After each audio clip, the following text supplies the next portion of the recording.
Long ago, there was a creature who knew all the secrets of the world. People call her Bai Ze. She could take any form. But tonight, she walks among you as one of you. Get close, little ones, and let me share the stories the world has whispered to me since the dawn of time.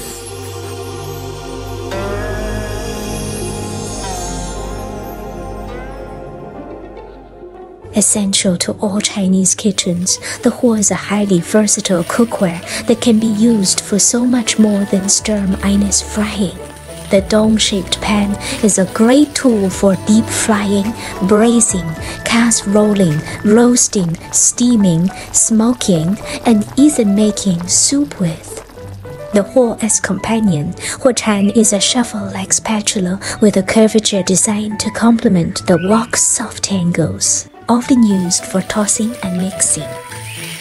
The best stir-fries and fried noodles are characterized by a complex smoky aroma and singed flavor known as huohei.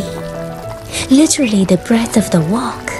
To achieve huohei, the huo needs to be heated to an ultra-minus, high-level minus something that is easier to achieve in a professional kitchen. As such, to enjoy food with glorious huohei, it is probably best to go to a good restaurant instead.